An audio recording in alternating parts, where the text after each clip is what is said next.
Good morning, TikTok. So, forgive the audio. This is like my third time recording this. Um, and while there were hiccups yesterday preventing me from doing the live that I was supposed to do with the press on nail tutorial, um, there was another hiccup that occurred this morning, and I dropped my phone in water. Yeah, and so the audio might be a little sucky. Bear with me. Still didn't stop me from coming on here posting this video though.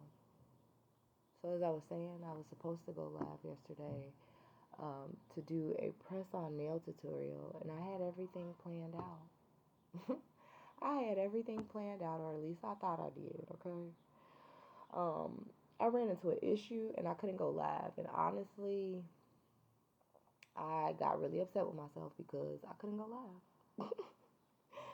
And what prevented me from going live was the fact that my phone, I couldn't get my phone to cooperate, to be set up in the angle that I wanted it in. I didn't want to come on and show my face. I wanted my hands to be the focus of the video as I was applying the press-ons.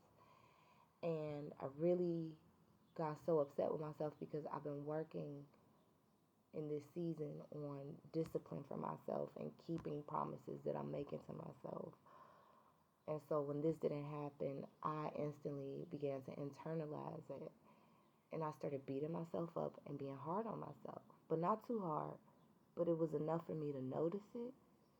And so instead of pretending like it didn't happen, I wanted to come on here and talk about something that I learned from the experience. And when it was happening, I was on the phone with my sister, one of my older sisters. Shout out to you, Miss Tony. Okay, girl.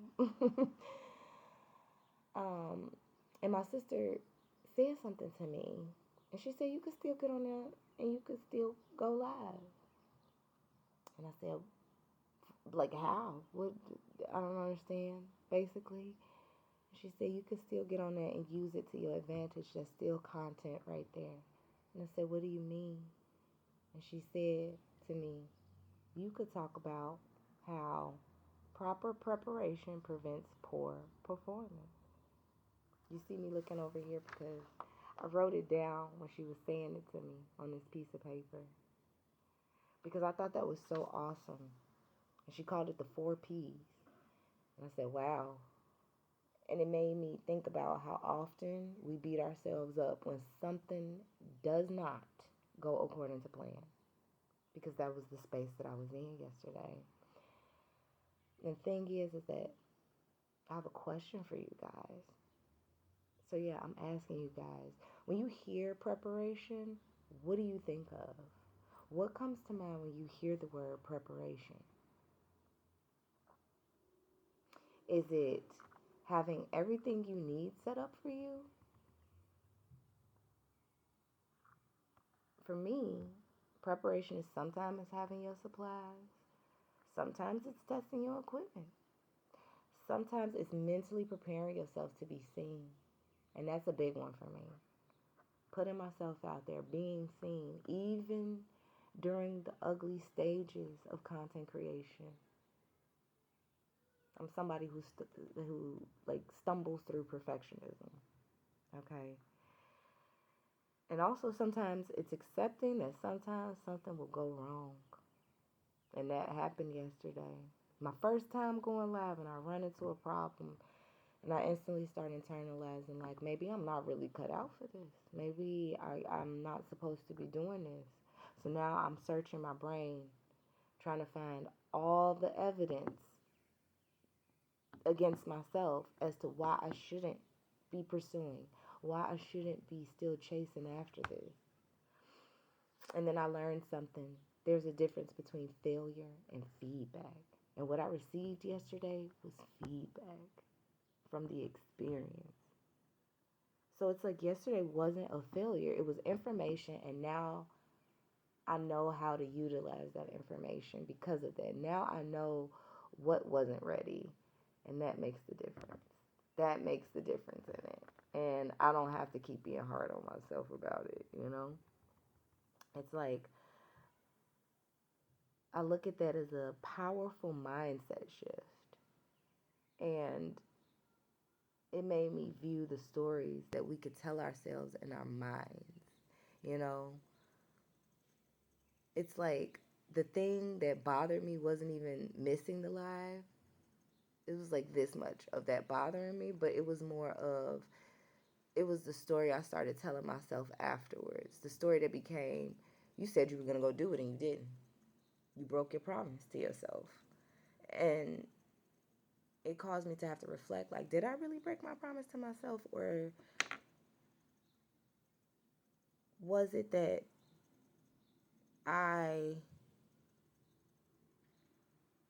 ran into an issue and it prevented me from having to do something because I wasn't properly prepared? I didn't test the object that I was using to hold my phone. Big mistake right there. And while we can call it a big mistake, it happens to the best of us. There's always going to be something that we miss the mark on. It's always going to be something that we forget to do. And I got another question for you guys. And it's like, does anybody else do that?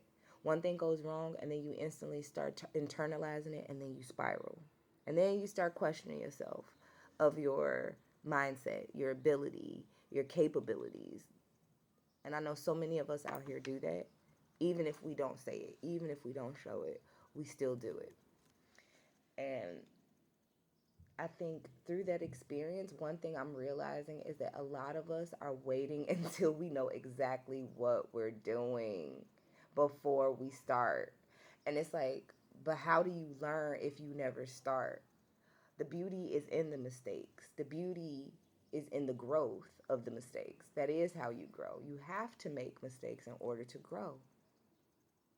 And while I'm so afraid of coming on here making mistakes and worried about looking silly and worried about making a fool of myself as I'm tripping over my words right now,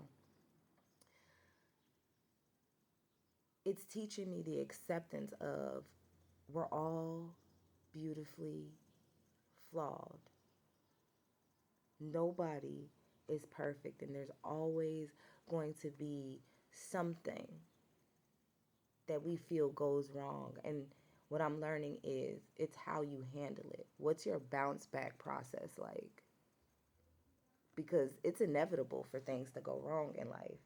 It's inevitable.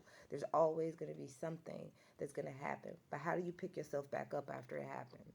You know, maybe discipline isn't about ever not messing up or missing a step. Maybe discipline is coming back after you missed something, after you've made the mistake.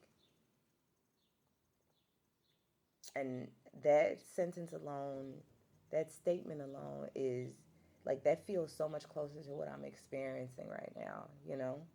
Like, the promise wasn't delivered to do a flawless nail tutorial. So now I need to just pack my bags and hang it up and not, worry about doing this because I'm not meant to do it. And it's like, was the promise really in that, or was the promise really about just showing up?